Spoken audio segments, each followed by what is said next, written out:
All right, so in this lesson, we are going to look at molecular formula versus empirical formula. Oops. So far, all of the formula that we've dealt with when talking about compounds have been the molecular formula, which shows a molecule as it actually exists. So it tells you the exact number of atoms of each element.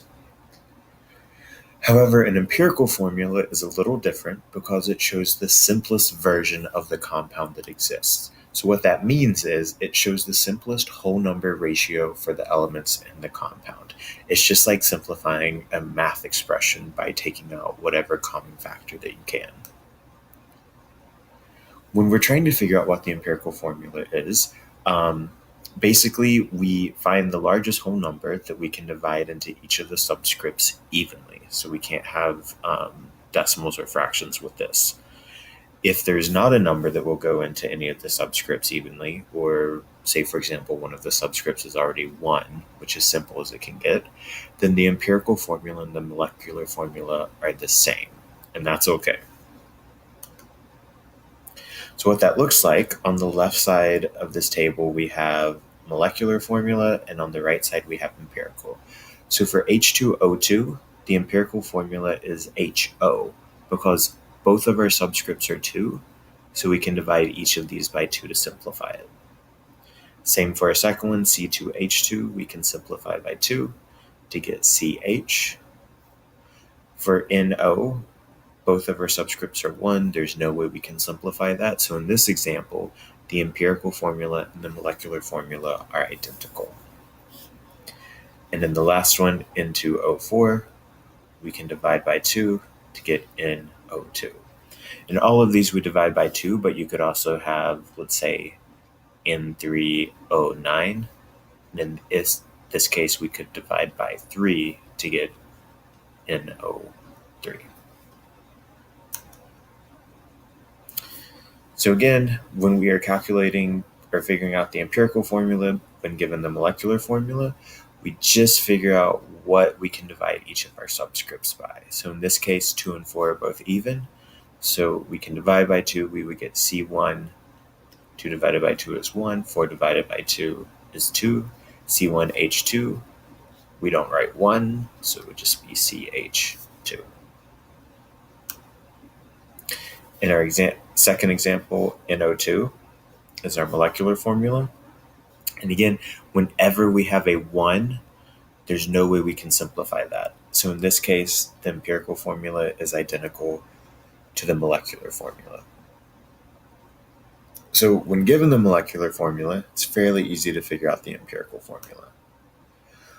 A few examples, I would suggest pausing the video here and trying them on your own before I give you the answer.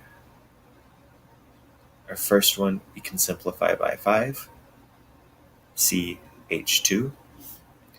And our second one, all of these are divisible by 2. So that would give us C3H4O3. Number 3, we can divide by 2, which would give us HGF. Number 4, we have a subscript of 1, so we can't simplify that at all, CO2. Number 5, we can divide both by 2 to get NO2. And in our last one, we can divide by 2 as well to get C3H7.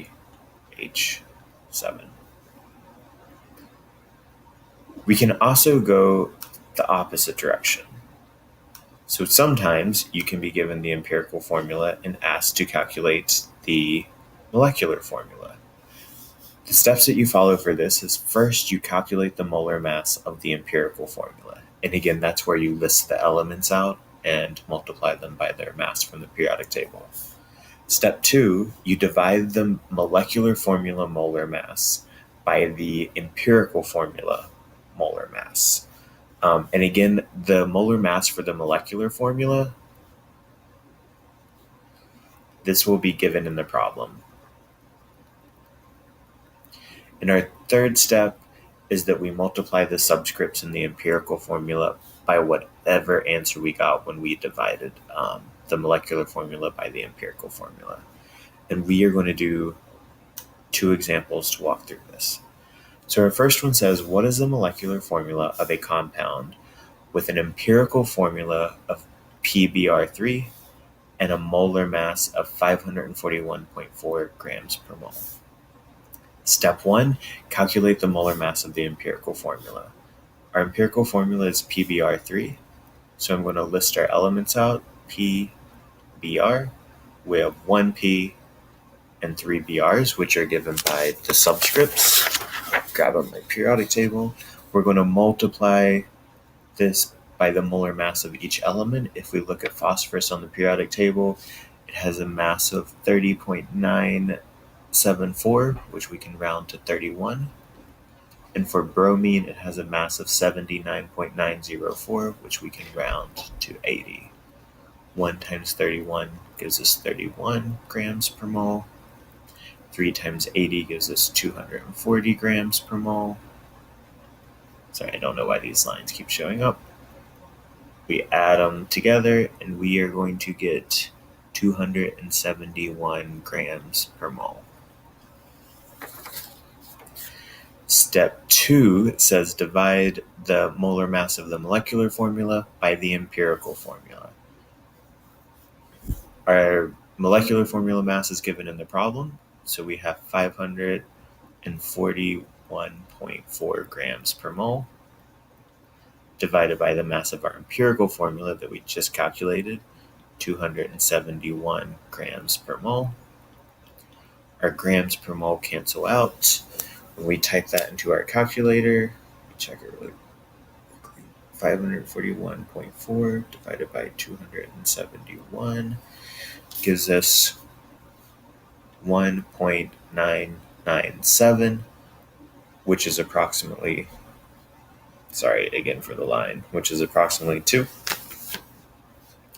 And step 3 says we multiply the subscripts.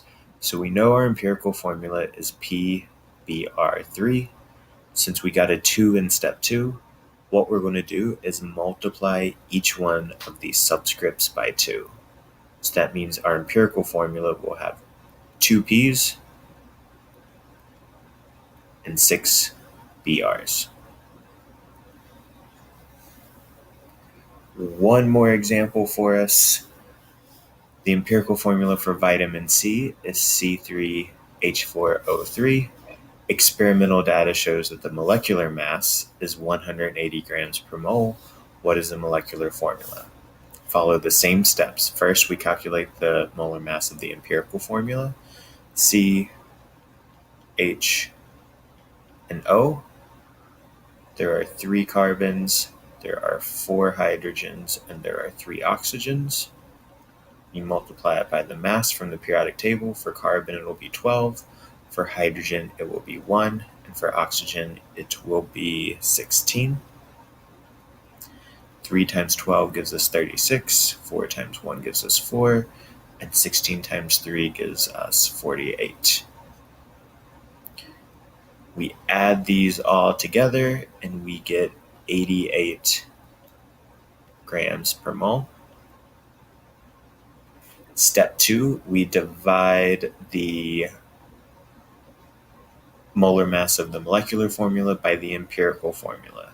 So that would be 180 grams per mole divided by 88 grams per mole. Our grams per mole cancel out. Go to our calculator, 180 divided by 88. That will give us 2.045, which is approximately 2. And again, for step 3, now we go back to our empirical formula and we multiply all of our subscripts by that 2 that we just calculated. So that means our molecular formula will be C6H8O6.